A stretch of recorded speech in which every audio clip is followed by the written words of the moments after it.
お疲れ様です。加藤です。あの、さっきもですね、合気道をやった後に空手やってて、ちょっとピッて切ってしまったんで、なんかちょっと夏休みの小学生みたいになってますけれども、お見苦しくて恐縮ですが、ですね、今日はちょっとした記念の動画を撮りたいなと思っておりまして、なんでかというとですね、チャンネル登録者数が10万人を超えました。本当にありがとうございます。ですね、2022年の7月17日に初めて動画を公開しましたので、アメリカ一周の初日の動画ですね。そこからですね、今、2024年の3月17日に10万人を超えていました。なので、1年と8ヶ月ですね。で、10万人の方が登録してくれたことになりますね。本当にありがとうございます。ですね、なんか、YouTube って本当になんとなく始めたんですよね。もともと働きながら通っていた大学院を卒業して、で、その直後に転職することになったんですけど、転職するときに有給消化期間みたいなのが2ヶ月間あって、休みが2ヶ月間あったんですよね。それでなんか、長期で旅行に出かけたいな、久しぶりにと思ったのがきっかけです。なんかですね、本当は世界一周したくて、世界一周を計画してたんです。鉄道で世界一周したかったんですけど、そうなると北半球を通るのが一般的なんですよね。ただですね、僕が旅行に実際行ったのって2022年の4月なんですけど、そのちょっと前、2022年の2月末、2月24日とかに、ロシアがウクライナに侵攻を始めたじゃないですか。その関係で、鉄道で世界一周ちょっと無理だなと思ったんですよね。鉄道で世界一周すると、アメリカはアムトラックで横断して、で、ヨーロッパに行ったらユーレイルで横断して、で、ロシアに入ったらシベリア鉄道で横断して、で、日本に帰ってくるっていうのが一般的なルートなんですね。で、僕もそういうふうに考えてて、2ヶ月もあれば全然できるだろうと思ってたんですが、戦争が始まっちゃったと。しかもロシア対ウクライナみたいな。下手したらこれロシア対欧米になるかもしれないと思うと、ちょっとヨーロッパに鉄道旅行行く。しかもなんか、ロシアの中をシベリア鉄道で行くってちょっとやめた方がいいと思ったんですね。で、どうしようかなと思ったんですけど、そう、南半球でも陸路で世界一周するのって無理ではないんですよね。トルコまでユーレールで行った後に、南半球の方に行くんですけど、そうすると結構陸路が続いて、鉄道がないエリアが続くんですよね。その次、中東エリア、ここら辺鉄道ないんですよね。で、中東エリアをなんとか行ったとしても、その次パキスタンとインド。で、その後ミャンマーとかあるんですよね。そこら辺が結構鉄道空白地帯で、陸路で行くと、バスとかありますけど、結構厳しい。すごい時間もかかるんですよね。で、その先タイとか、ベトナムとか行けば鉄道がすごい繋がってるんですけどね。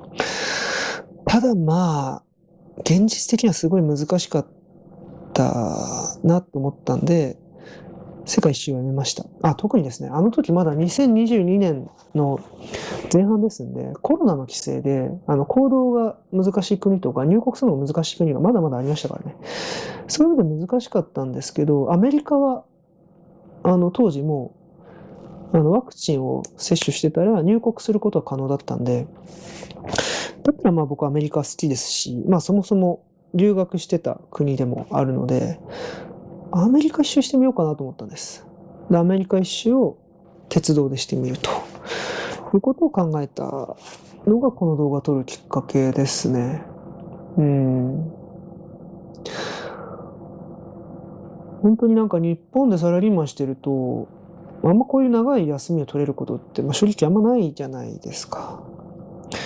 特に僕は欧米系の外資系企業とかに勤めてるのではなくて、最初日本の大企業、伝統的な大企業に勤めてたんで、2ヶ月休みを取るって、お前会社辞める時ぐらいしかないよぐらいな、そういうことですよね。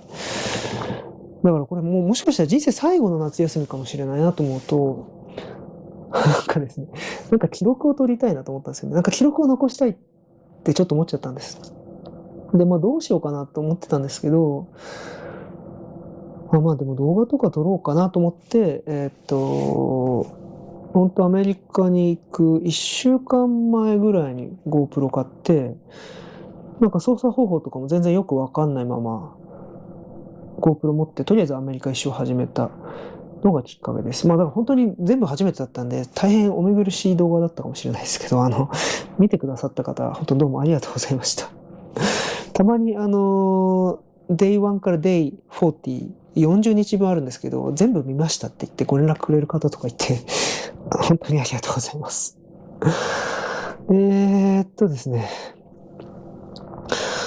そうですね。もともとこういうなんかバックパッカー的な旅行は好きで、まあ学生時代は本当によく貧乏旅行してたんですけどね。なんか本当になんか一泊1000円ぐらいのなんかめちゃくちゃ安い宿とかを渡り歩くみたいなそういうことしてたんですけど、YouTube 撮りながら旅行するっていうのは全く考えたことなかったですね。本当にただの思いつきで始めちゃいました。で、今回は、この2022年の4月から5月ですね、に行ったアメリカ一周。これが最終的にどれだけの費用がかかったかを発表しようと思います。なんでかというと、アメリカ一周に行ってきたっていうと、何が一番美味しかったとか、どこが一番良かったとか聞かれるんですけど、圧倒的に一番多く聞かれたのが、どれだけお金かかったっていうことだったんですよね。そんなみんなお金のこと興味があるというか気になるかなと思ったんですけど、本当これが一番聞かれますね。はい。で、まあ、でもそうなんですよね。そういえば一度もなんか、全体でどんなかかったかとか話したことがなかったので、ちょっと、話してみたいなと思います。当時のレシートとかですね、オンラインでかかったものなんかすべて集計しまして、4つの分類に分けました。レシートとか全部たまたま取ってあったんで。で、ホテル、交通費、食費、その他、この4つの分類ですね。これでちょっと話そうと思います。はい。でも、そうだ。まずこれ開けましょうか。そう、なんかソサエティアワードってとこから来てますね。なんかアメリカのソサエティアワードっていうところから来てるんですけど、ロードアイランド州ですね。アメリカのロードアイランド州から来ています。ロードアイランド州。なんか本社のあるカリフォルニアじゃないんですね。Google とかの本社がある。さて。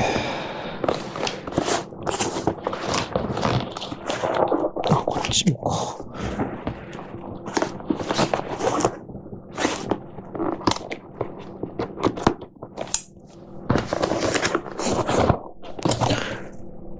おー。こんな黒いウレタンで包装されて。おー、なんだこれ。初めてのチャンネル登録者を覚えていますか？ 100 人目は、1000人目はどうでしょうか？おそらく覚えているでしょう。そして10万人目のチャンネル登録者も記憶に残るに違いありません。ファンがあなたのチャンネルを知ったきっかけは YouTube の検索、友達の口コミ、あるいはおすすめの動画として表示されたあなたの動画かもしれません。チャンネルを訪問したきっかけが何であれ、視聴者はファンとして定着し、その数も増えました。それはひとえにあなたとあなたが築いたコミュニティの力によるものです。チャンネル登録者数10万人達成というマイルストーンを記念して、シルバークリエイターアワードを贈呈します。おめでとうございます。コミュニティで共有したいストーリーがまだたくさんあることでしょう。ファンの皆様もあなたが熱意と創造性をさらに発揮して驚きを与えてくれることを期待しているはずです。だからこそコンテンツを作り続けましょう。コミュニティを発展させ続けましょう。さらなる活躍を心待ちにするとともに、引き続き活動をサポートしてまいります。もしかしたらチャンネル登録者数が100万人に到達したときには、10万人目のチャンネル登録者数を覚えていますかとお尋ねするかもしれません。今後ともよろしくお願いいたします。ニール・モーハン YouTube CEO。こんなのがあるんですね。へー。なるほど。こんな感じですね。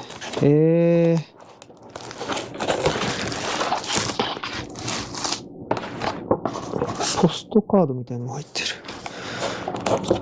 おー、なんか、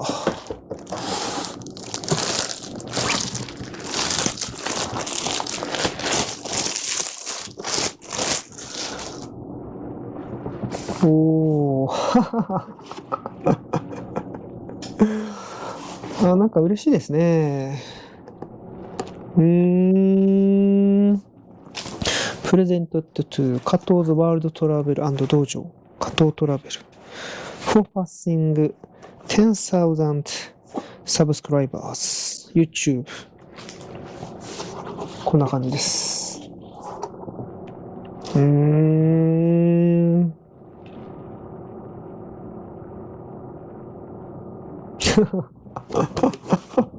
いや、単純に、もう、純粋に嬉しいです。ありがとうございます。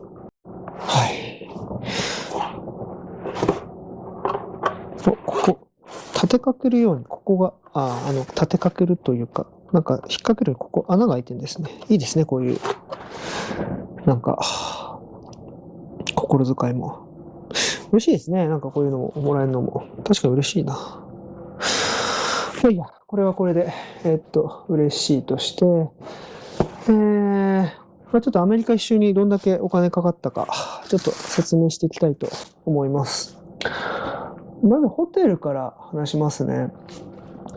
このアメリカ一周ではですね、アムトラックの中で何回も泊まったんですね。いわゆる車中泊をしました。個室とか一切取ってないんですけど、本当カウチの普通の席にこうやってゴロ寝するみたいな感じで、結構何泊もしました。おかげでめちゃくちゃ腰が痛くなりましたけれども、ホテルに着いたらまず一番最初することはストレッチみたいな、そんぐらい腰が痛くなりましたけど、まあでも楽しかったですね。そのアムトラックの中の車中泊を除きますと、ロサンゼルス、エルパソ、サンアントニオ、ニューオーリンズ、アトランタ、ワシントン DC、フィラデルフィア、ニューヨーク、ナイアガラ、バッファロー、シカゴ、イーストグレーシャー、シアトル、サンフランシスコ、そしてロサンゼルスか。こんな感じですね。結構いろんな都市でホテルに泊まりました。合計費用はですね、$6,697ドルですね。日本円で約87万円です。すいません。なんか、後でなんか表どっかに貼っておきますね。ちなみに一番お金を使ったホテルは、ニューヨークのザ・キタのニューヨークですね。1111ドル。ここは4泊しましたからね。北のホテルはですね、たまたま自分の親友が経営者なんですよね。なんで部屋はとてもいい部屋にアップグレードしてくれてました。グランドセントラルの目の前ですしね、最高のホテルですよね、あそこは。2番目にお金かかったのは、モットーバーヒルトン、フィラデルフィア・レッテンハウススクエア764ドル。日本円で約9万9000円ですね。3番目はヒルトンガーデンインシカゴセントラルループの692ドル。約9万円ですね。フィラデルフィアやシカゴのホテルは高かったな街の中心地に取ったから高かったんですけど、よくも悪くもニューヨークとかフィラデルフィアとかシカゴって歩ける街ですからね。歩ける街だから中心部にホテル取ろうとするとやっぱ高いですよね。ロスとかはあんまり歩けない街というかかなり広いじゃないですか。車移動もすごい頻繁になるから、ホテルはこういう感じのなんかコンパクトな都市に比べると、ちょっと安かったりとか、やっぱそこら辺は影響ありそうですね。一番コスパ良かったのはどこかな。ナイアガラのハイアットプレイスナイアガラフォールズは良かったですね。カナダとの国境沿い、もう川を越えるとカナダっていう、もうニューヨーク州の一番北の方なんですけど、有名なナイアガラの滝があるところですね。あそこは良かったですね。カナダとの国境沿い。だから田舎なんですけれども、だからなのかもしれないですけど、とても安いのに部屋が広くて良かったですね。はい。はい。あと、次は、交通費ですね。結論から話しますと、2142ドルです。日本円で約27万円ですね。これ各地でのウーバーとかリフトまで含んでますけど、約27万円。アームトラックでアメリカを一周したわけですけど、そのロサンゼルスからこうやって回ったんですけど、モンタナ州のイーストグレーシアまでは実は491ドルで行きました。ですね、アムトラックには、テンライドパスっていうのがありまして、それが$499で売ってるんですよ。当時、30日だったか45日だったか、先ほどちょっとホームページ見たら45日ってなってましたけど、僕が買った時も45日だったかな、30日とかだった気がするけど、テンライドパスっていうのがあって、その30日だか45日だか以内に10回乗ることができるっていう、そういう、チケットです、アムトラックの。だからそれと70%ぐらいの予定はいけちゃったんですね。だから$499でいけたと思うと結構安かったです。あとはその、イーストグレーシアからシアトルまでは$104。シアトルから南下してサンフランシスコ、これが$164ですね。で、サンフランシスコから LA、ロサンゼルスまでが$73。これで計$2142ですね。で、東京とロサンゼルスの往復は、実は JAL のマイルで行ってましたので、サーチャージの52,000円だけですね、かかってるのは。僕コロナ前はですね、結構海外出張族でしてそんな頻繁ではないですけど、そこそこ出張をしていて、マイルは数十万マイル貯まってたんですよね。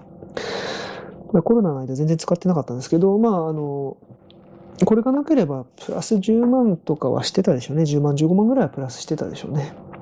はい。はい。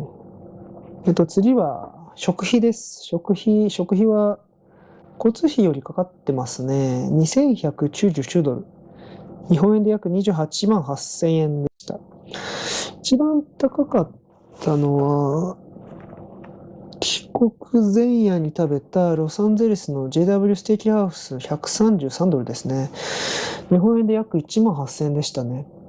JW ステーキハウスっていうのはですね、いわゆるマリオット系列の JW マリオットとか、ああいう、マリオットの中では高級ラインのホテルに、世界各地に何店舗結構入っているステーキハウスですね。アメリカの、いい感じのステーキを出す。そういうホテルのレストランです。美味しかったですね。400グラムぐらいペロッと食べちゃったんじゃないかな。アメリカのプライムなビーフを出してくれるお店で結構やっぱ美味しいですよね。あれは大好きです、僕は。次に高かったのは意外ですね。エルパソですね。エルパソのタフトディアス。エルパソってメキシコとの国境沿いにあるもう南の方のテキサス州の町なんですけど、その川を渡るとメキシコ州ってメキシコで、僕メキシコも行きましたけど、そこはシウダーフアレスっていう結構有名な町なんですね。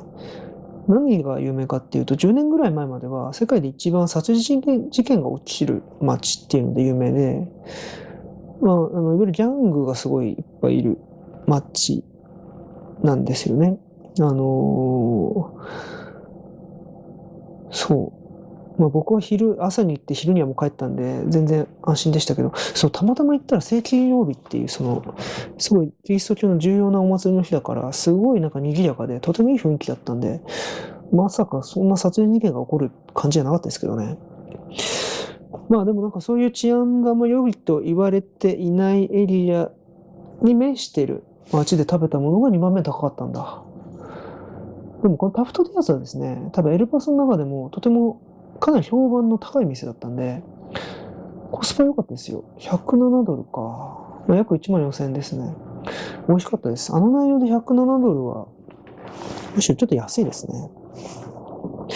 でもコスパって言い方あれですね。サンアントニオで食べたサルトグラスステーキハウス。あそこはアメリカにちゃんとした美味しいステーキ出すの$42でしたね。かなりしっかりしたステーキ食べられました。美味しかった。でも、そうだね。シカゴのスモーキュー BBQ、スモーキューバーベキュー。あれは最高でしたね。安いのに最高にうまかった。$39。日本円で5,200円ぐらいですね。いや、ミシュランで三つ星を取ったことがあるぐらいの有名店なんですよ。で、バックリブとか、あそこら辺がすごい美味しくて、めちゃ良かったですね。よかったな。でもね、なんて言っても僕が一番感慨深い味だったのはあれですね。学生時代に下宿していたハーレムのチャイニーズデリーのお店があるんですけど、シルバーパレス。あそこのランチボックスですね。たった10ドルのランチボックス。でもそう、留学していた時はなんか5、6ドル、7ドル。いや、そんなしなかったんじゃないかな、ぐらいな。結構安い値段だったんですけどね。フライドライスと、オレンジのセサミチキン。めちゃくちゃ美味しかったな。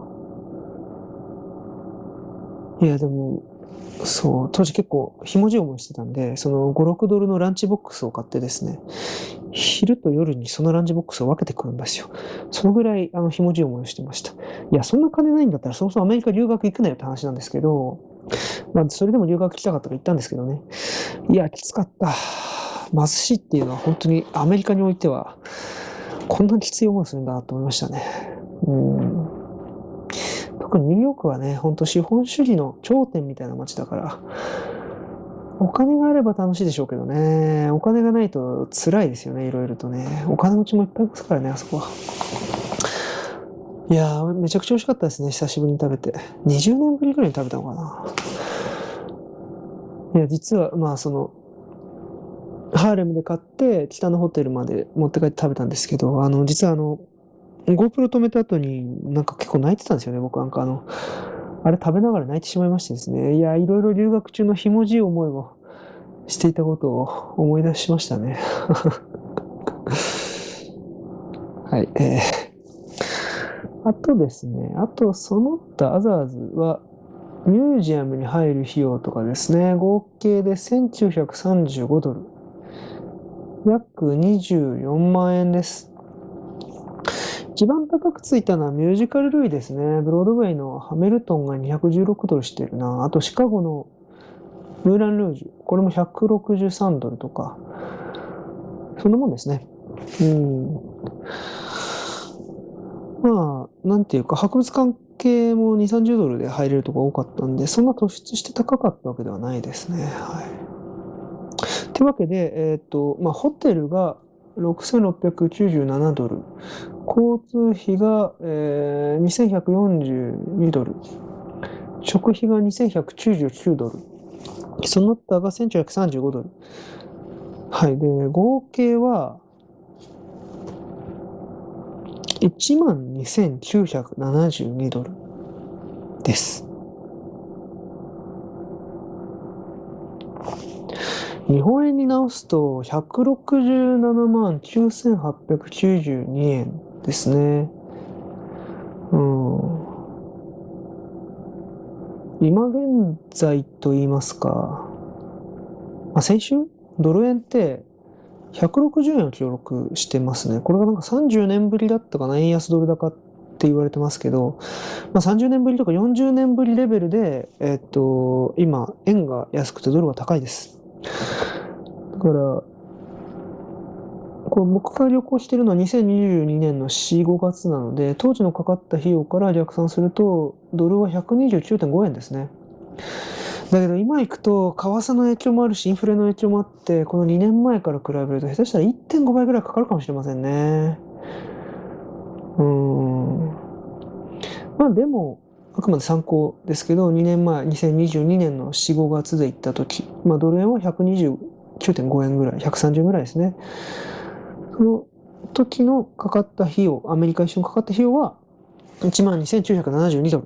日本円で約168万円ですね。約1万3000ドル、約168万円。このぐらいかかってました。航空券ちゃんと買えば、あと10万円ぐらいプラスにかかるでしょうね。あと、アムトラックの中に30時間ぐらいいたりとか、アムトラック何回も泊まったんで、そういう意味ではかなり強行軍ですよね。そういうのをやめると、さらに費用は追加していくでしょうね。どっかでちゃんと降りて泊まってを繰り返すと、もっともっとお金かかるでしょう。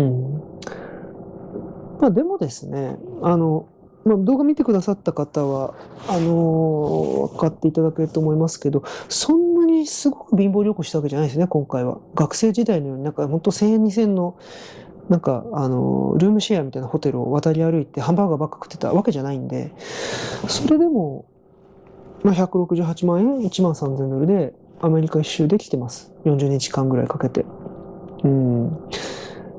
だから本当めちゃくちゃ安いホテル、めちゃくちゃ安い食事とかで食いつないでいけば、まあ、1万ドルしないですよね。日本円でも100万円しないで、もしかしたらいけるかもしれないですね。うん。まあ、ただアメリカはお金使おうと思えばかなり際限なく使える国ですからね。もっといいホテルに泊まっていい食事とって、アムトラックも僕みたいになんかこういう普通のカウチ席でこうやって寝転がって、揺られていくんじゃなくてちゃんと個室取ってとかやっていくと、500万とか1000万とか下手したらかけることができるかもしれないですね。はい。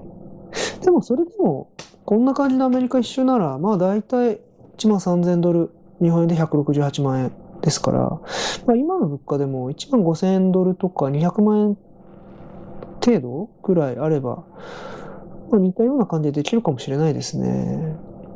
もうちょっとかかるかな、インフレもあるから。まあでも大体そんなもんかもしれないです。